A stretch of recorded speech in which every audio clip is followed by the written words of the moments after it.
A citizen journalist arrested for telling the truth about Black Lives Matter. On trial for a crime that he did not commit and then convicted by a corrupt district attorney. This may sound like the plotline to a political thriller film or a novel, but it's not. It's the real-life story of Michael Strickland, a journalist from Portland, Oregon, who was convicted of brandishing his firearm in a public area and causing harm to other people. This, of course, was ludicrous, and I'll be explaining the story of what happened to Mr. Strickland and why this should worry you. You're listening to the Whitfield Report, and I'm your host, Sam Whitfield.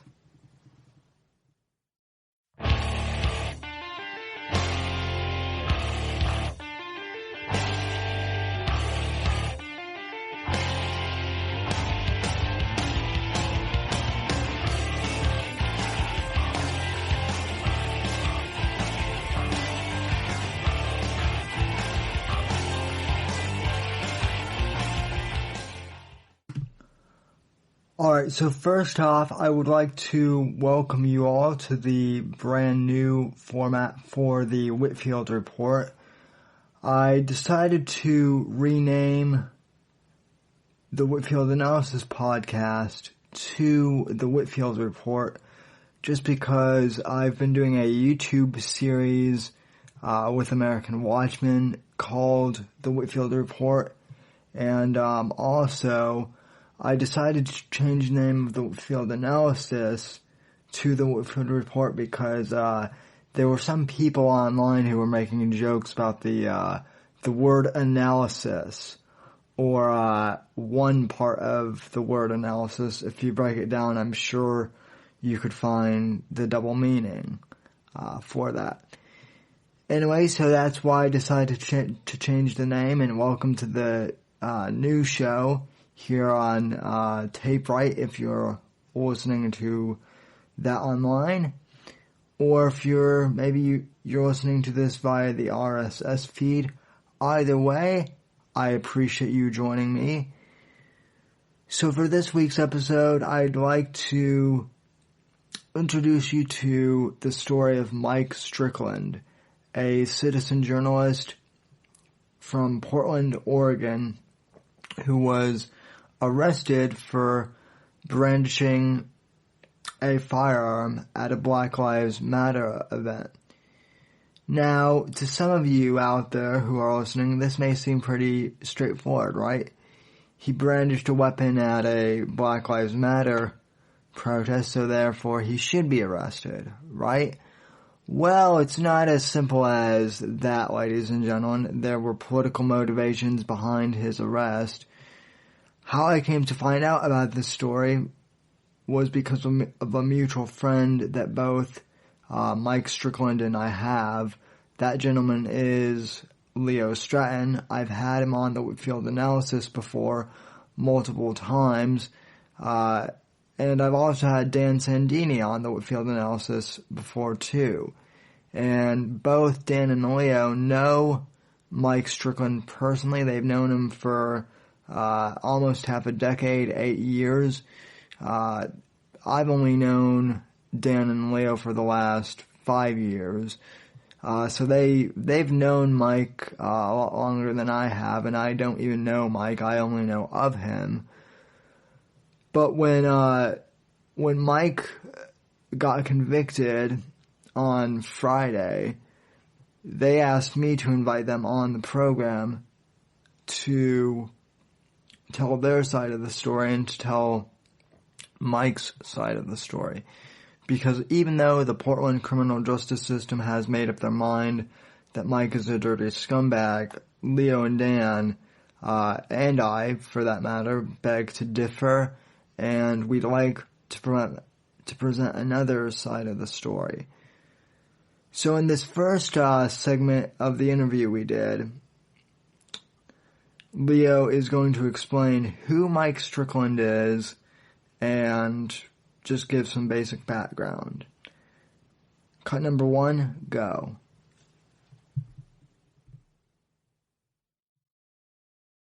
I'll kind of let you take the reins. Who was Mike Strickland, or who is Mike Strickland, and what is this case all about? I did a little bit of an intro to it when I recorded my monologue, but I'll just kind of let you kind of start us off here. Okay, well, Mike Strickland is an extraordinary citizen journalist with a very, I don't know how many subscribers he has, and multiple thousands and multiple millions of views on the Laughing at Liberals channel. And he's been very active in our hotbed of communistic acting society and embracing here in Portland in exposing a lot of the garbage that the rest of the country doesn't hear about because, you know, we're edged in between California and Washington here. So anyway, he also has been very, very active in the Second Amendment rights because, again, what's good for the goose is good for the gander, whatever you want to say that. So goes California, goes Oregon, and they wanted to implement the same kind of Second Amendment restrictions here as they have down there, as per limits on rounds, 10 or less, background check ridiculousness. If you've ever had a cold and taken the wrong kind of Sudafed, you're a psycho on medicine and should never be issued a gun, those types of things. And Mike, along with other individuals in this conversation when they lived here, were real active in going down and speaking to the legislature as citizens, as you're allowed to do, and giving testimony about the positives of retaining our Second Amendment rights, which they're constantly trying to take away. And there's been a lot of very viral videos that Mike has had via Laughing with Liberals, because he does blogging for some very popular blogs and articles, very good at writing articles. So he's been very recognized to the cabal of communists here that don't want their screwy ideas to be exposed to the rest of the country and questioned. And therefore, he kind of has become an enemy to them, we're going to get him back type situation. So, now, before I move on with playing the next clip in which Leo explains what happened, it's worth noting that what Leo means by communists in Portland, Oregon. Okay, Portland, Oregon, in terms of their government, is very far to the American left. To the point where the leadership there, from what Leo and Dan have both told me over the years multiple times, they're so far to the left in terms of the city government over in Portland, in terms of who runs the city, that it's almost quasi-communist. And this factor is going to be very important in the story of Mike Strickland that you're about to hear moving forward. So in this upcoming clip that I'm about to play, both Leo and Dan are going to explain what Mike was doing and how he got arrested, and the court case that resulted because of him being arrested. So let's roll that clip. Goons came after him, and previous, just minutes previous to him filming, we have what is called Portland's living room, which should be Portland's crapper, which is Pioneer Courthouse Square, where they go down there and they do all their lunacy and parading around and everything, complaining about stuff. And there was a Black Panther type down there that was basically saying, we need to assault people. We need to do really extreme things that if, he prefaced with that. Well, they proceeded over to where Mike was filming near Portland State University, which is now overtaken Reed College as Commie Central in the state for commie colleges.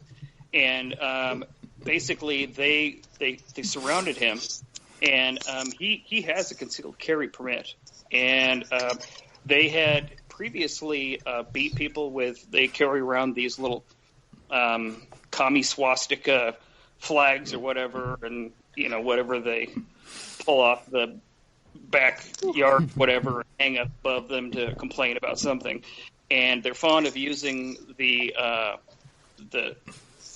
I don't know, broomsticks or whatever they hoisted up on to beat people with that they oppose. And they were closing in on Mike to, put a beating on him to get revenge. And he simply pulled his weapon out and he said, leave me alone. Let me back away. Leave me alone. And at that point, all of a sudden, all these, brave gun-hating heroes on the other side started screaming like little girls and, attracted the police. And the police, what they saw was, a lunatic waving a gun around, because, of course, we're in Portland and, we don't use guns here. But he was immediately seized. He gave himself up to a police officer peacefully, and he was taken into custody. And that evening, he was actually let out because there wasn't really, on his own recognizance, he doesn't have a record. He's not a criminal. He's not, he's not a protester, for God's sakes, thank God, or he really have a criminal record. And the following day, he showed back up to court as he was supposed to, rather than fleeing the country or, stealing somebody's Social Security number. And they proceeded to charge him with, I believe, 21 counts of various charges, 11 which were felonious accounts. And he had a trial. The trial was basically, kangaroo court, as you would imagine. And the judge, they tried to get it moved out of Multnomah County because he couldn't get a fair trial here. They had found out basically by flyers and whatnot that they hand out questionnaires to the prospective jurors that, they had all kinds of ridiculous answers, whereas obvious he wasn't going to get an impartial jury. So he requested a non-jury trial. And, we've been closely following this because it's such an important story. It's such an egregious, on our rights.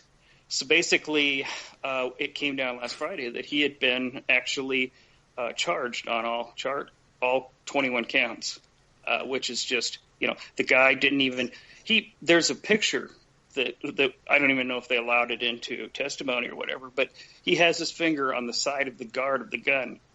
He hasn't even got it on the trigger, and it's up in the air. It's not pointed at anybody. He didn't fire it once. He didn't shoot anybody. And he's looking at possibly 50 years prison time or worse, the minimum, for all those counts, because there's, a sentencing on each count, especially the felonies. And it's just, we're kind of all in shock. I mean, this is ridiculous, and people need to know about this. Now, you may hear me in the background trying to stifle a laugh in that clip, and the reason being is because at that point I found the whole notion of Mike Strickland getting arrested for filming a Black Lives Matter event, because that's basically what happened. He, in my view, he got arrested not so much for brandishing a firearm, but more over because he was filming a Black Lives Matter event and they didn't want him exposing their stuff. And so the whole process, and their whole logic for arresting him, to me, it literally seemed laughable to me, and that's why I was trying super hard to stifle a laugh there. And it is a joke, like Leo said, because he didn't fire his weapon, he didn't threaten anyone. In fact, there's a video I'll link in the show notes where you can see that Mike doesn't have his hand on the trigger. The Black Lives Matter dude is coming up to him, and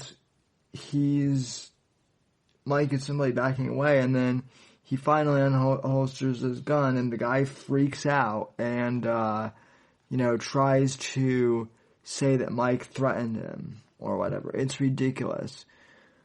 Well, when it got to court, the judge called Mike a Nazi. And this is a narrative that the liberal press out in Portland, the mainstream media, has been running with. So I asked Leo and Dan and Jai Bravo, another friend who joined us, what they thought of the Nazi excuse for labeling Mike Strickland that the DA used, and this was the reaction. Let's take a listen. Dan, you can speak to this because I know you've been accused of this in the past too, is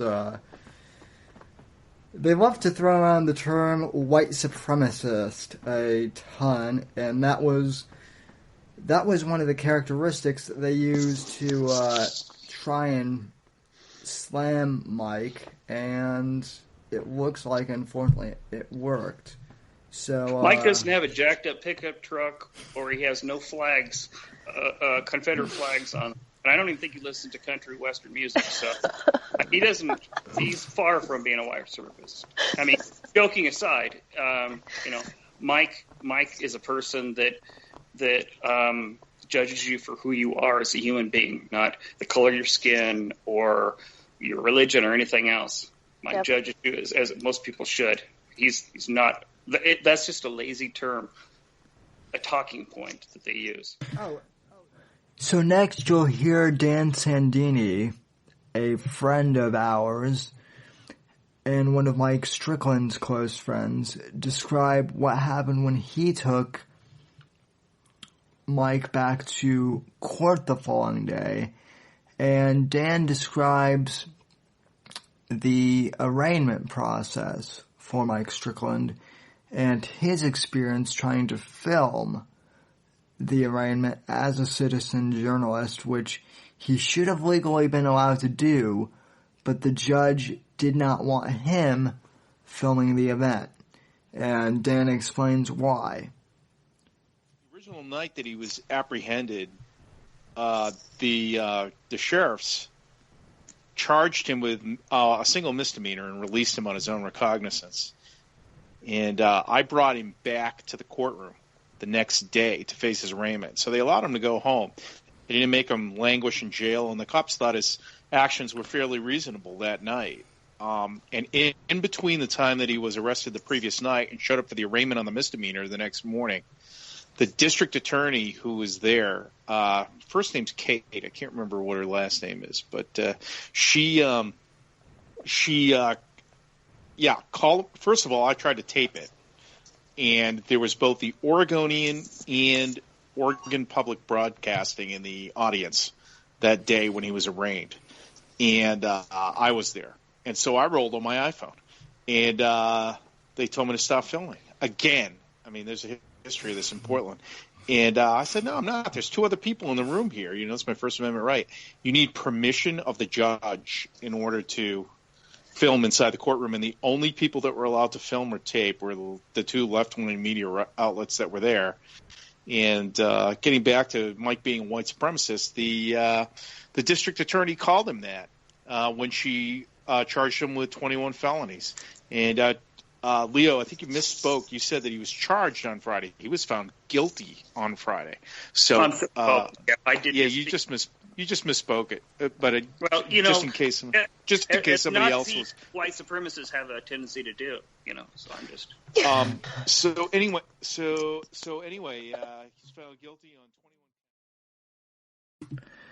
Maybe I'm just being overly skeptical and pessimistic, but it seems odd to me that a judge would not allow Dan Sandini, an independent citizen journalist, to do his reporting and his version of journalism, and yet allow the press of the Portland State newspaper and the local newspaper to have their journalists there.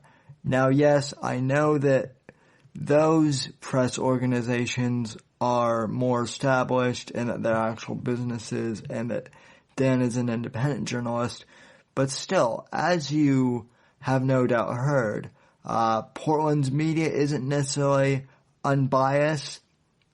Neither is the criminal justice system, as you're about to hear in Portland. They're all very much left of center, and I think that journalists from both sides of the aisle should be allowed to cover all sides of a particular story and event, regardless of whether they're big-time journalist organizations like CNN or Fox News, or small independent guys like Dan Sandini and myself. Aside from that, Dan is about ready to talk about the violence coming from the left, how he has personally been assaulted, and how the criminal justice system in Portland has done nothing to bring him justice. And he also talks a bit about Mike Strickland's character in the next clip.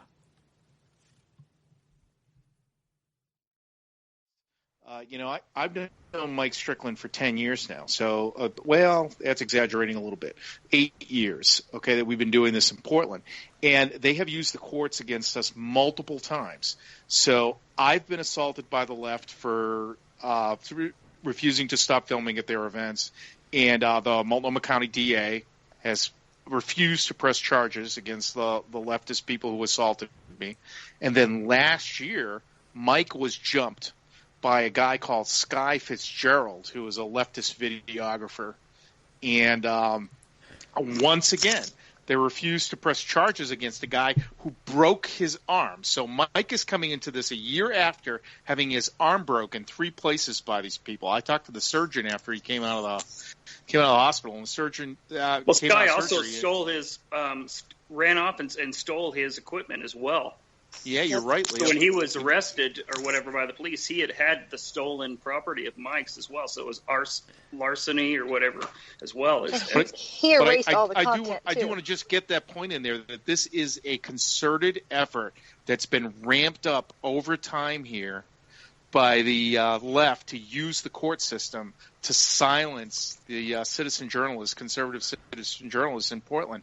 And you can expect that. I know we got 3 other conservative citizen journalists on the phone. If you show up at these events, that's what's going to happen to you. You can look at any number of examples. I know they've assaulted Leo. Steven Crowder got belted in the face famously multiple times. I talked to him about it. He didn't seem to be too affected by it, but Milo. James O'Keefe has literally had the book thrown at him by a district attorney who threw a book at him. In an interview once. We talked about that too, Dan. Yeah, Hardstock Club. Yeah. But the point is here, this is the left using thug tactics, and then if that doesn't work, then they're going to use the court system. And they finally got Mike Strickland on a trumped up charge, and they're going to put him in jail. So Dan has clearly shown us, or described rather, that violence against citizen journalists on the right or in conservative media, same thing, tend to get beaten up and harassed and threatened almost on a daily basis when they're reporting on something. But is this an isolated incident to hardcore leftists, or is this starting to permeate more moderate liberals as well? I asked this very question in the interview, and this was the response I got.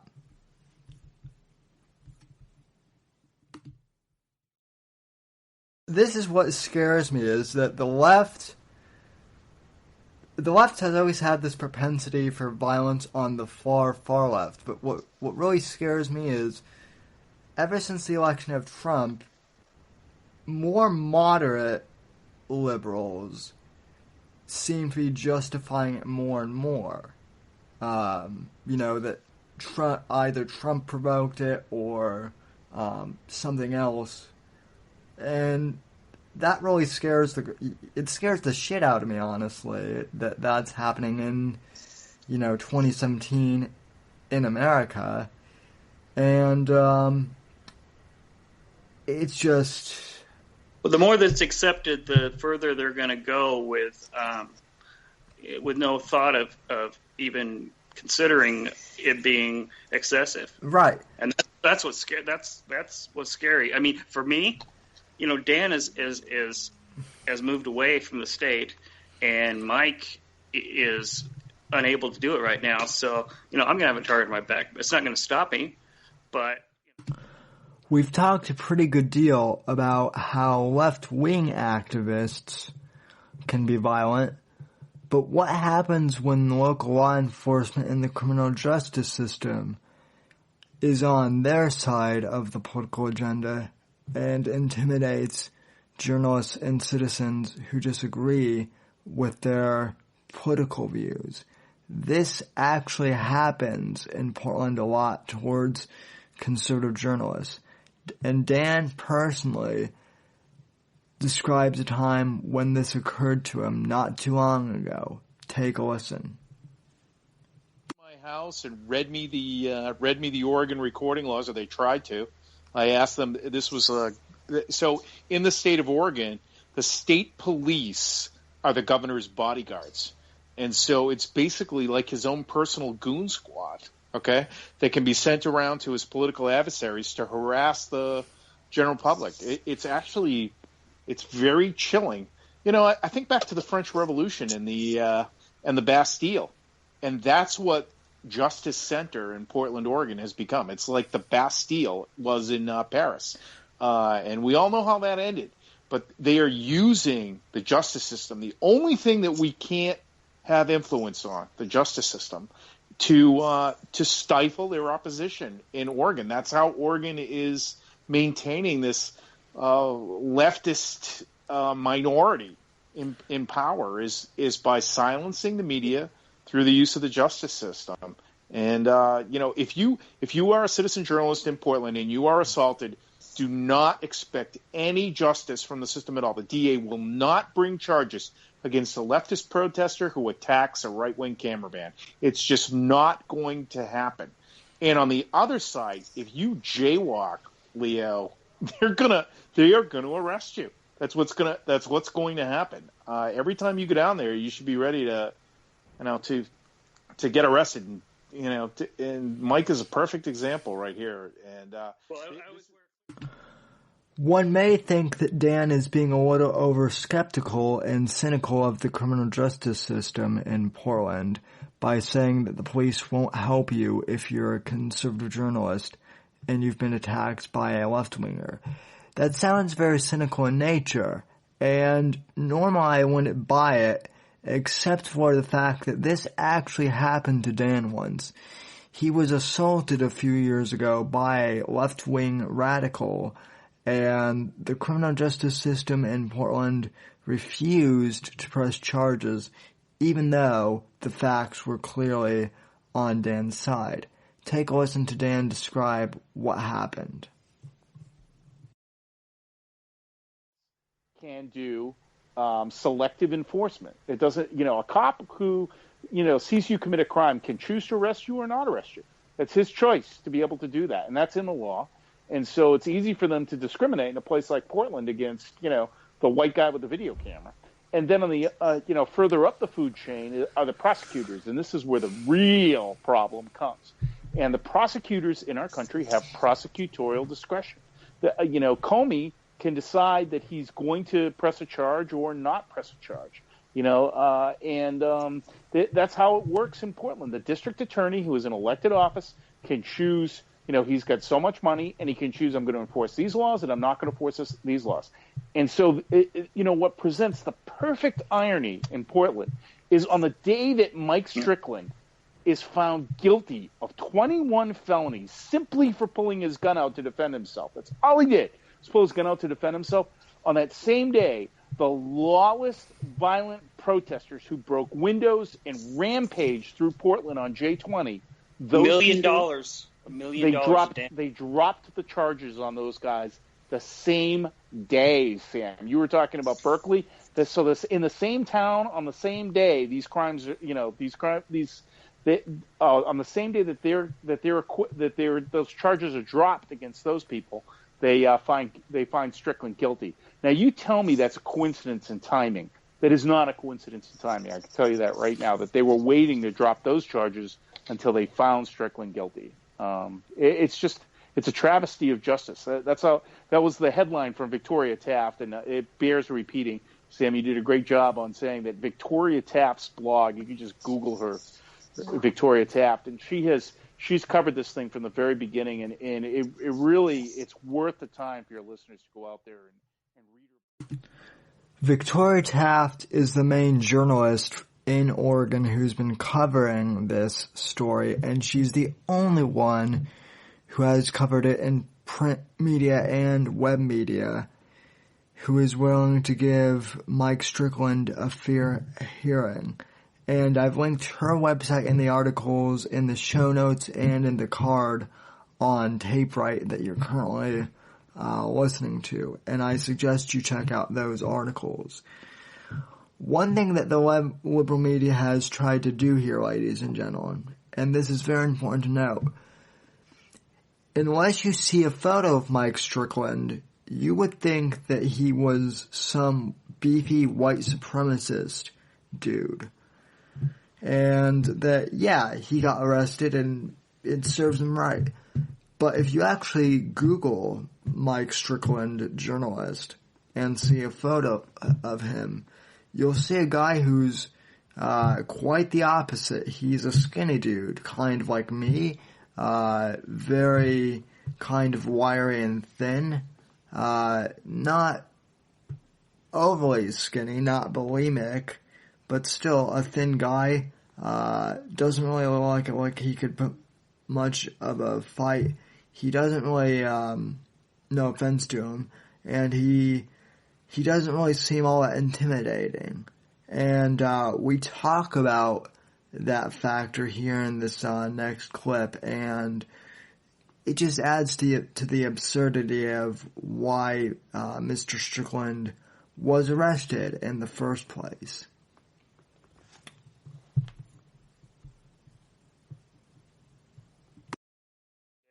Oh, they are. I can't remember where I saw it, but, one of the reasons I asked you about, whether Mike was aggressive or not is just from a couple of the headlines, like on some of these liberal blogs. If you didn't know, and I'm going to point this out here too for the audience who isn't watching this on YouTube, Mike Strickland, and I don't want to insult him, but he's not really an athletic guy. He's kind of a scrawny dude, kind of like I am, and he's not real athletic. The reason I point that out is a lot of these liberal sites, just from reading the headline, you would get this impression that he was this big, beefy, strapping white supremacist dude who... He's a technical individual. He's more of a Bill Gates type. He's a whiz at technical things. Right, yeah. But, that's my point. He's not one of these, people who looks like he would pose a physical threat. So,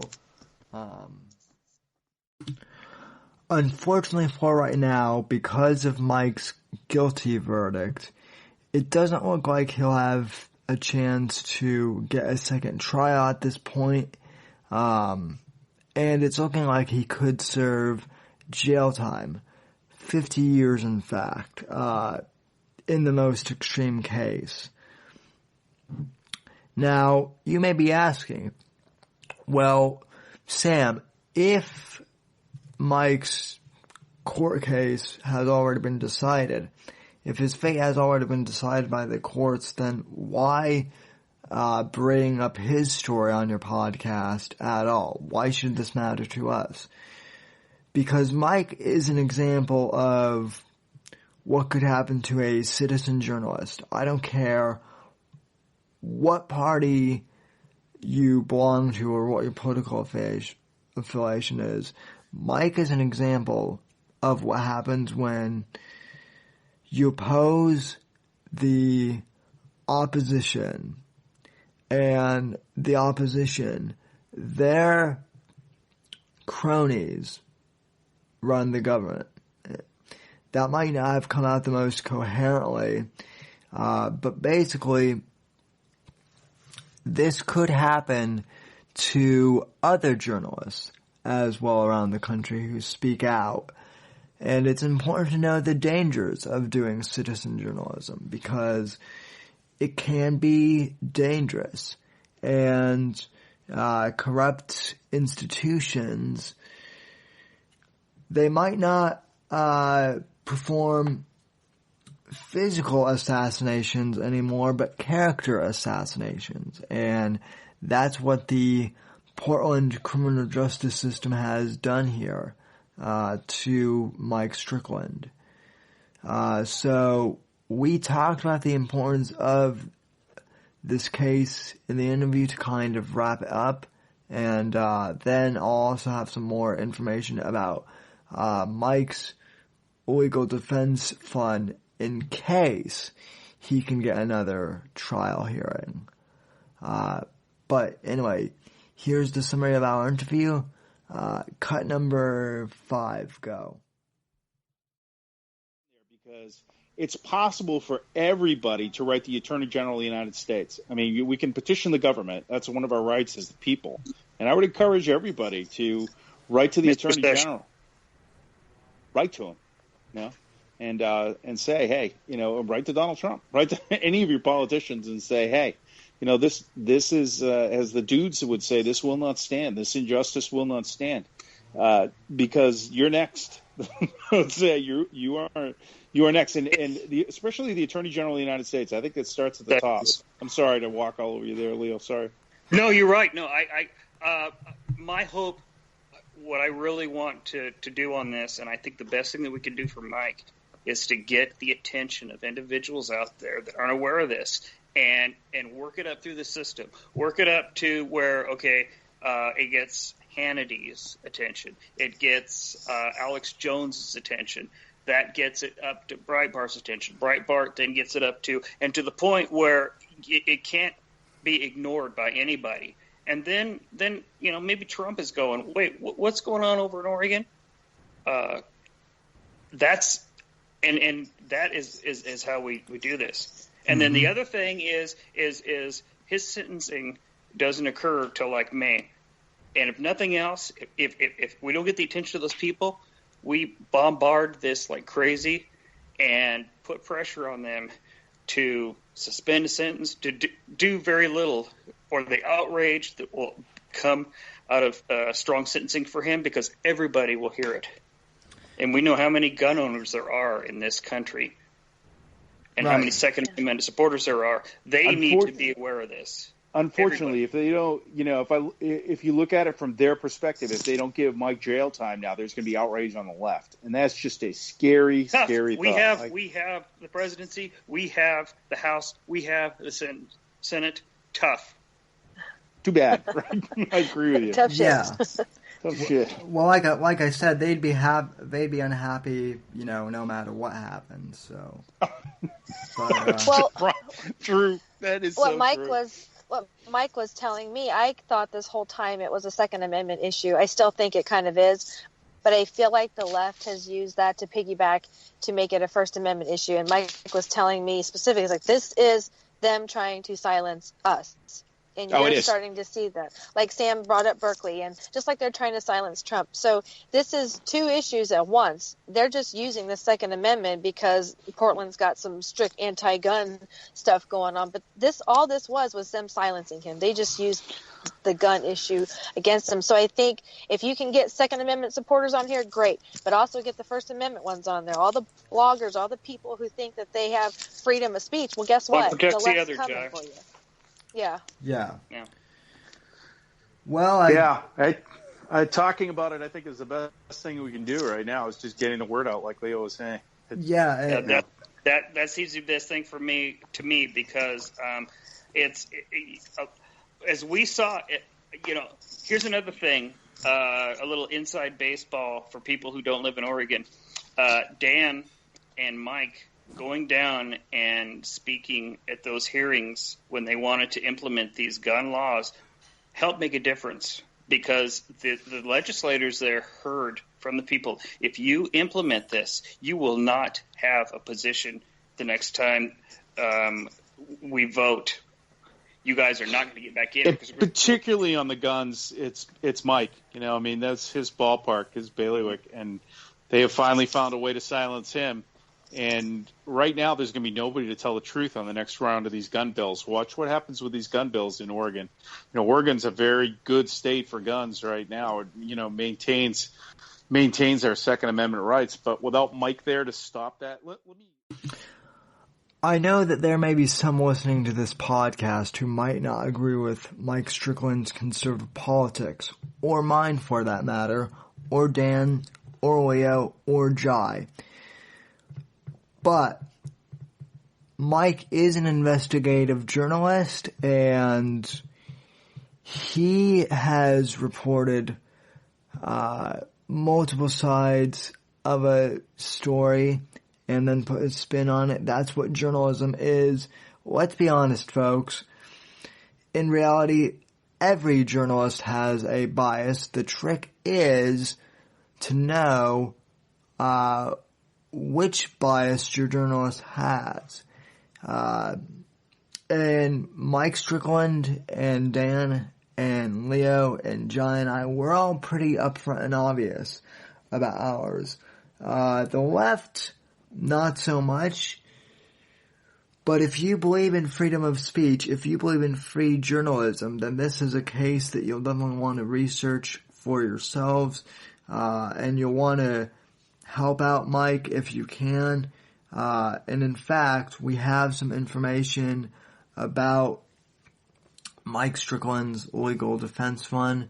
And I misspoke earlier. Sentencing actually happens in May. So, Dan's going to describe in the next clip about Mike Strickland's defense fund, and I have a link to the defense fund in the show notes. Or if you're listening on tape right, like I said, all that information will be in the relevant card. Help Mike or anything that listeners can do at this point that we need to know about? I'll throw in real quick that Kevin Starrett, who runs the Oregon Firearms Federation, has been gathering money for a legal fund for Mike. And OFF, Oregon Firearms Federation. If people just Google that and go to the OFF, and you don't have to be an Oregon resident to do it, join the OFF and just write in the comments field on your PayPal or whatever it is for joining the OFF that you'd like to allocate some of your money that you're giving to the OFF. I think it's possible to just say to Kevin when you're doing that, hey, earmark this much of the donation. And Sam, I'll send you a link where people can do that directly. I have some instructions on that someplace on exactly how you can donate to Mike's legal fund. And if people want to watch my videos. All right, and that just concludes this episode of the Whitfield Report. I want to thank Leo for bringing this story about Mike Strickland to my attention. I'd also like to thank Dan and Jai for joining me for the full interview. Unfortunately, I didn't use very many of Jai Bravo's clips in this interview. For this show at least. But I was very grateful to have her on as well. And we posted the full interview, kind of like a full documentary type thing on YouTube, a video podcast. It's an hour long, and you can see Leo, Jai, and myself all on video. Dan's off camera. He was doing something else, and he didn't want his face to be seen. So he's off camera, but the three of us, Leo, John, myself, we're all on camera. You can go watch that on the American Watchman YouTube channel, and I'll have a link in the show notes, obviously. And I'll link to Mike's Legal Defense Fund again. And I also want to thank Victoria Taft, the journalist from Portland. She and I hadn't really had any interactions prior to this, but she sent me the links to her articles, and I want to thank her for providing those to me as well for the show. And folks, I really hope you're motivated to at least check out Mike Strickland's story and determine things for yourself about this, because this is important stuff. So anyway, folks, I want to thank you for joining us on this episode of the Whitfield Report. If you like us, you can go to the Whitfield Report Facebook page and like it and leave a comment. You can follow me on Twitter at smw_NGC, hashtag WRadio Show. Please follow this show and follow me on Tape Right. And next episode, I'll be having James Alsup on. He's a young conservative for Trump who was at the inauguration and got hit in the head with a flagpole by an anti-Trump protester. So I'll be having him on next episode to discuss his story and what he had to deal with. Alright folks, I want to thank you for listening to the program tonight, today, or whenever you're listening to this. And until next time, God save this great nation, and thank you for listening.